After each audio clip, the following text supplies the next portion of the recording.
চোখে মুখে অন্ধকার, বাঁচার কোনো উপায় নাই, তখন এই দোয়াটা পড়তে হবে। এই দোয়া পড়ে আল্লাহর কাছে ফরিয়াদ করলে বিপদ মুক্ত করবেন কে?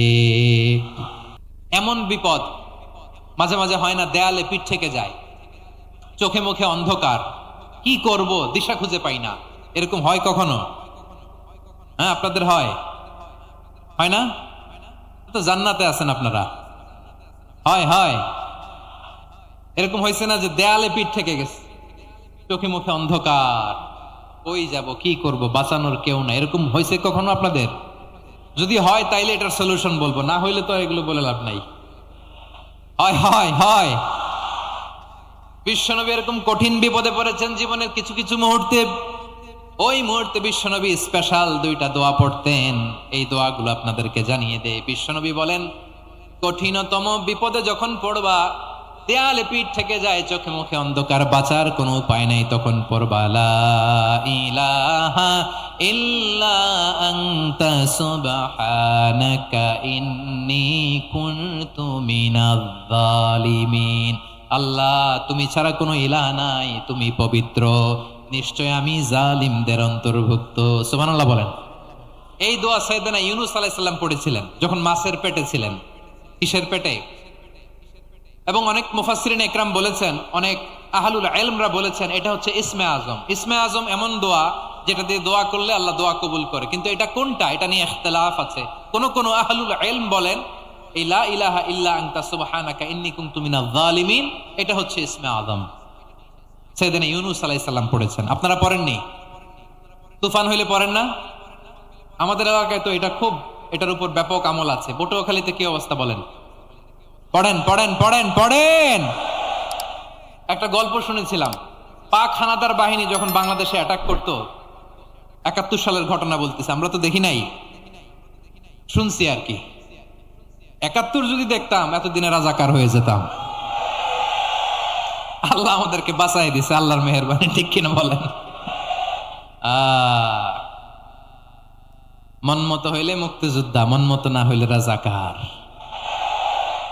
কত কিছু দেখলাম এই শাহবাগের বুকে। আল্লাহ, ৭১ সালে দেখি নাই, আমরা শুনেছি। পাক হানাদার বাহিনী জিজ্ঞেস করত মুসলিম না অমুসলিম চেক করার জন্য, বলতো কালেমা বল, কালেমা বাতাও। তো যারা কালেমা বলতে পারতো পাকিস্তানি বাহিনী নাকি ওদেরকে ছেড়ে দিত, শুনেছি। তো একজনকে, এক বাঙালিরে পেয়ে তার মাথার মধ্যে বন্দুকর নল ধরে বলতেছে, কালেমা বল সালে, কালেমা বাতা, কালেমা বল। তো ভয়ের চোটে এই দোয়া পড়া শুরু করছে। ও পড়তেছে লা ইলাহা ইল্লা আনতা সুবহানাকা ইন্নী কুনতু মিনাজ জালিমিন। পাকিস্তানি বলে সালে ইয়ে তো মুসিবত কা কালিমা है। বাঙালি কয় হাম তো ভি মুসিবত মে হ্যায়। পাকিস্তানি বলে বেটা কোন দোয়া বললি, এটা তো মুসিবতের কালেমা। কয় আমিও তো মুসিবতে আছি, আমার মাথার মধ্যে বন্দুক ধরে তুমি আমার কালেমা জিজ্ঞেস করো, এখন কোনটা কালিমা আর কোনটা কি দোয়া, আমার হুশ আছে নাকি? প্রিয় ভাইরা, আসলে এটা দোয়াউল মুসিবা, বিপদে পড়লে এ দোয়া পড়তে হয়। লা ইলাহা ইল্লা আনতা সুবহানাকা ইন্নী কুনতু মিনাজ জালিমিন, এটা পড়বেন আপনারা। এই দোয়া পড়ে সাইয়েদনা ইউনূস আলাইহিস সালাম মাছের পেট থেকে রক্ষা পেয়েছিলেন। রক্ষা করেছিল কে? তুমি ইউনূস নবীরে যখন খাইলো মাছেতে গিলিয়া, ফেরেশতা পাঠাইয়া দিলে ইসমে আজম দিয়া। প্রাণে ছিল যাহার ভয় সেথা পাইল আশ্রয়, প্রাণে ছিল যাহার ভয় সেথা পাইল আশ্রয়। মাছের পেট হতে সে যে পেল পরিত্রাণ। আল্লাহু আল্লাহু তুমি জাল্লে জালালুহু, শেষ করা তো যায় না গে তোমার গুণগান। আল্লাহু আল্লাহু, সুবহানাল্লাহ পড়েন। লা ইলাহা ইল্লা আনতা সুবহানাকা ইন্নী কুনতু মিনাজ জালিমিন। বিশ্বনবী বললেন, দেয়ালে পিঠ থেকে গেলে, চোখে মুখে অন্ধকার, বাঁচার কোনো উপায় নাই, তখন এই দোয়াটা পড়তে হবে। এই দোয়া পড়ে আল্লাহর কাছে ফরিয়াদ করলে বিপদ মুক্ত করবেন কে? কেন এই দোয়াটা আল্লাহর কাছে বড্ড প্রিয় জানেন আমার ভাইয়েরা? কারণ এই দোয়ার মধ্যে 3টা জিনিস আছে। আমি যেরকম আঙ্গুল উঁচু করেছি এরকম করেন তো। 3টা, কয়টা? 3টা। 1 নম্বরে হচ্ছে তাওহীদ, 2 নম্বরে তাসবিহ, 3 নম্বরে তাকরীর। আই রিপিট, আবারও বলছি, 1 নম্বরে তাওহীদ, 2 নম্বরে তাসবিহ, 3 নম্বরে তাকরীর। এ দোয়াটা আল্লাহর কাছে এত পছন্দনীয় কারণ এ দোয়ার প্রথম অংশে আছে তাওহীদ, আল্লাহর একত্ববাদের ঘোষণা। লা ইলাহা ইল্লা আনতা, ও আল্লাহ আপনি ছাড়া কোনো ইলাহ নাই, উপাস্য নাই। একথা বললে আল্লাহ বড্ড খুশি হয়ে যায়, সুবহানাল্লাহ পড়েন। এ দোয়ার দ্বিতীয় অংশে আছে তাসবিহ, মানে আল্লাহর প্রশংসা, প্রশংসা সূচক বাণী।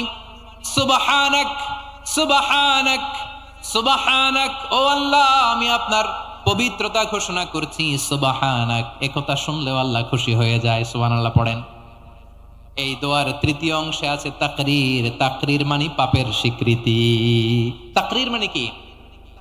তাকরীর মানে পাপের স্বীকৃতি। এই দোয়ার তৃতীয় অংশে আছে ইন্নী কুনতু মিনাল জালিমিন, ও আল্লাহ আমি জালিমদের অন্তর্ভুক্ত। আল্লাহ আল্লাহ আমি জালেম, আল্লাহ আমি ভুল করেছি, অন্যায় করেছি, আল্লাহ আমি জালেমদের অন্তর্ভুক্ত। এই পাপের স্বীকৃতি, অ্যাকনলেজমেন্ট আল্লাহ বড্ড পছন্দ করে।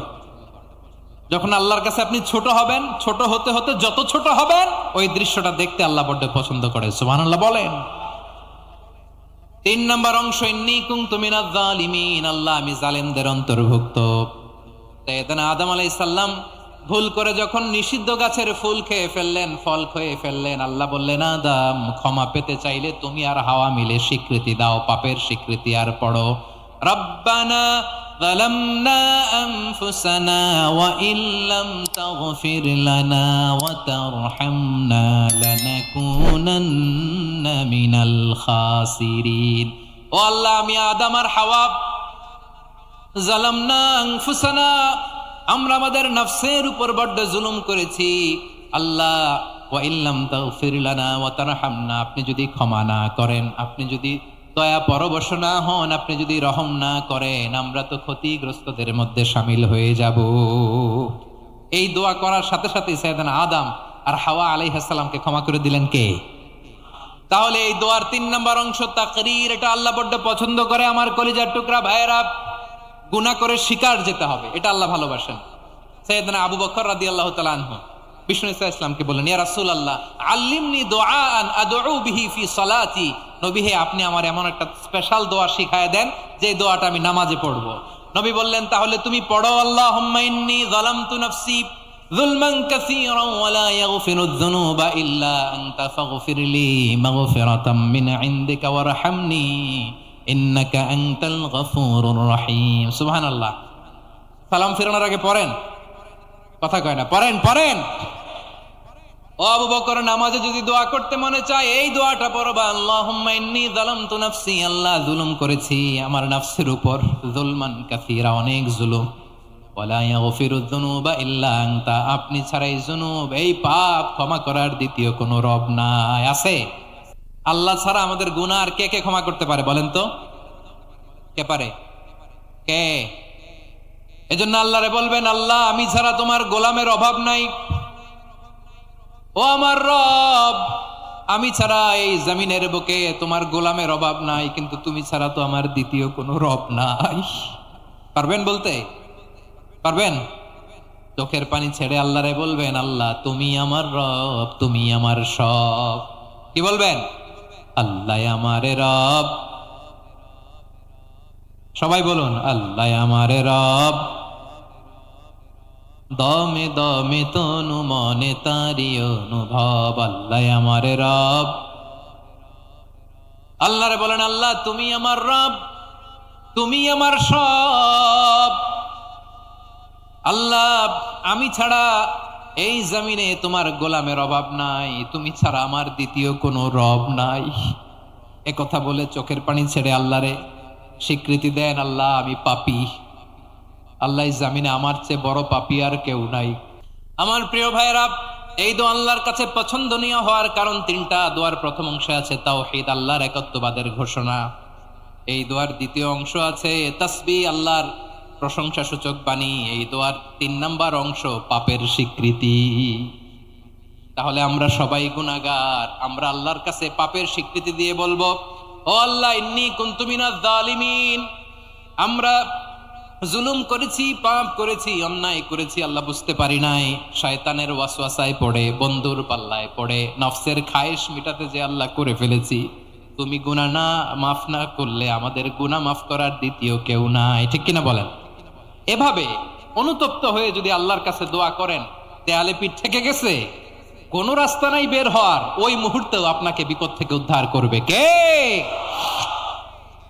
বিশ্বনবী চরম বিপদে পড়লে দুটা দোয়া পড়তেন। প্রথম হলো এটা, লা ইলাহা ইল্লা আনতা সুবহানাকা ইন্নী কুনতু মিনাল জালিমিন। এই দোয়াটা আমরা বেশি বেশি পড়ব প্রিয় ভাইরা, রাজি আছেন?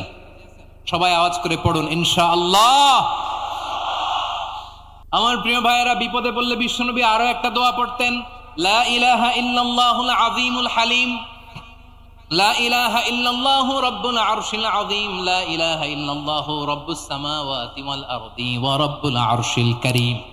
এই যে বললাম, রেকর্ড হয়ে গেছে, এখন তো আর ইনস্ট্যান্ট মুখস্থ না হলো, পরে মুখস্থ করে নেবেন।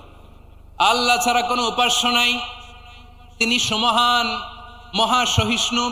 আল্লাহ ছাড়া কোনো উপাস্য নাই, তিনি সমহান আরশের অধিপতি।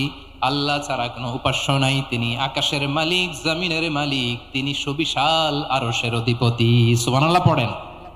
এই দোয়াটা কেউ যদি পড়ে যদি এর ওসিলা করে দোয়া করে, তাকে বিপদ থেকে মুক্তি দেয় কে? মনে থাকবে আপনাদের? তাহলে বিপদের প্রথম ধাক্কায় কি যেন পড়তে হয়? ইন্না লিল্লাহ। তারপরে কি বলে আল্লাহর কাছে নিজেকে সঁপে দিতে হয়? দেয়ালে পিঠ থেকে গেলে লা ইলাহা ইল্লা আনতা সুবহানাকা ইন্নী কুনতু মিনাজ জালিমিন। দুই নাম্বার হচ্ছে লা ইলাহা ইল্লাল্লাহুল আযীমুল হালিম, লা ইলাহা ইল্লাল্লাহু রাব্বুল আরশিল আযীম, লা ইলাহা ইল্লাল্লাহু রাব্বুস সামাওয়াতি ওয়াল আরদি ওয়া রাব্বুল আরশিল কারীম। মনে থাকবে ইনশাআল্লাহ? বলেন সবাই।